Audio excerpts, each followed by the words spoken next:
I got to ask you about North Korea.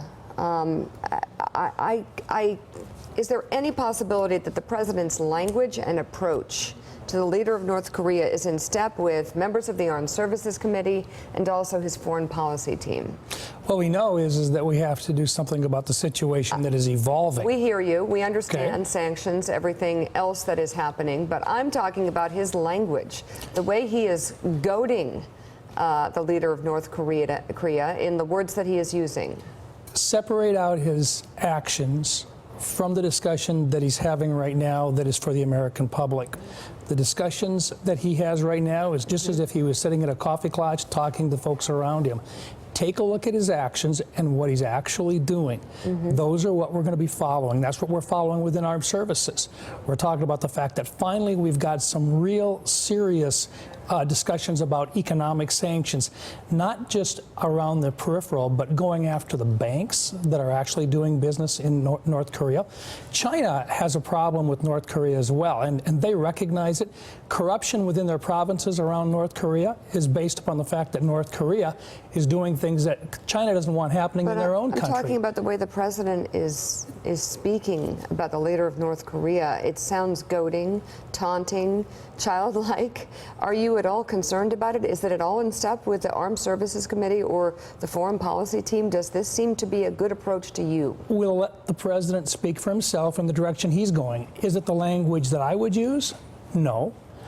But the president is elected. He's the one who was laying out a focus. We still go back to what his actions are. And his actions have been consistent. And finally, we're getting down to the point where we're actually providing economic sanctions that we think will work. This is better than military action. We have to try diplomacy and economic sanctions first. That's what's going on now. And finally, we're doing some things with the major banks in China that will force them to slow down their activity in North Korea. North Korea will feel these sanctions. These are the ones that have just been announced. But Senator, I think what Mika's getting at is, do you believe these behind-the-scenes negotiations, and it's behind-the-scenes talking, us wanting China to come to the table? We know that Asian culture, they don't like the goading. They don't like the poking, the personal poking. For the president to call him Little Rocket Man, I understand your point. I think you're taking the high road here. But does that talk not impact the ability to reach some sort of diplomatic negotiation that you so desperately, I think we also desperately Time want? will tell whether or not the president's approach is successful or not.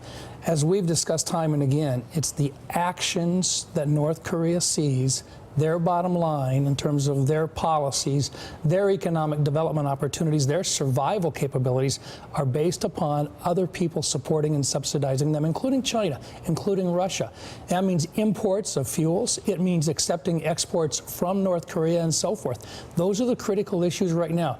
The irritations that this president may very well be sending to their leader may get his attention, may frustrate him, and we're not sure how that's going to play out. Most certainly, the president of the United States has the opportunity to look at it and get good advice from his team as well. How he takes that is up to the president. David Ignatius joins us from Washington with a question. David? Senator, I think everyone hopes that the diplomatic efforts will be successful, but I want to ask you about the military side.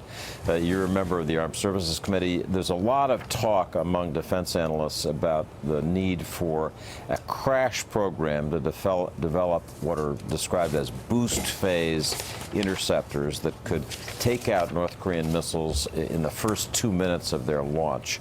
It's an interesting idea. Is that something you think that we should be thinking about spending money on to make that happen quickly? Yes, but I will also tell you that there are a number of opportunities that we have. We do have some in place today. I will also share with you that there are always new programs under development, some in different phases. But most certainly North Korea has been identified as a problem child for the rest of the world for some time now. We recognize that long term we have to have the ability to defensively protect ourselves and our allies. That takes several different forms. First part is being able to identify when a launch actually occurs as soon as possible. Second of all, to be able to intercept in an appropriate fashion, and then finally to be able to actually make the hit or the kill on the targeted vehicle. All of which, not only do we have some capability of today, but we most certainly have to improve long term. You've seen that in terms of Iron Dome in Israel, which we've participated in, David Sling, and so forth. Those are ongoing processes, all of which can help us with North Korea. You have to understand, though, none of those are absolutely perfect. Diplomacy is still appropriate. Economic sanctions are still the best. Let's do everything we can not to get into a fighting war. But I will say this. If we get into a fighting war, it probably means the end of North Korea. Gene Robinson.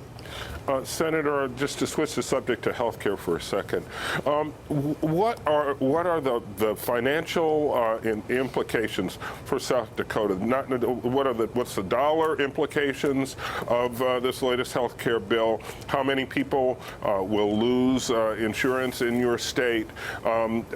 Just specifically, what are those numbers? Sure. Recognize that we just got new numbers last night, or that we're just looking at today. But in both scenarios, South Dakota actually comes out to the positive. We were a non-expansion state. We'd actually applied for expansion, but we were turned down because we couldn't agree on the conditions of it. So in South Dakota, we will go anywhere from several $100 million to an excess of $1.2 billion over a period of 6 years. So we're actually on the positive side of this, but for two reasons. Number one, for the first time, we actually have Native Americans being recognized as having an entitlement to health care under their treaties, and we can use Medicaid for the first time under this proposal for 100% federal funding rather than basically a 50-50 split with the state of South Dakota. So this fixes a couple of problems for Native Americans who right now are suffering under coverages, if you want to call it, from Indian Health Services, which none of us want to inflict on anybody, let alone Native Americans in the future. All right, Senator Mike Rounds of South Dakota. Horrifying. Thank you. Sorry about that. Thank you for coming on the show this morning. You bet. Appreciate it. Thanks for checking out MSNBC on YouTube, and make sure you subscribe to stay up to date on the day's biggest stories. And you can click on any of the videos around us to watch more from Morning Joe and MSNBC. Thanks so much for watching.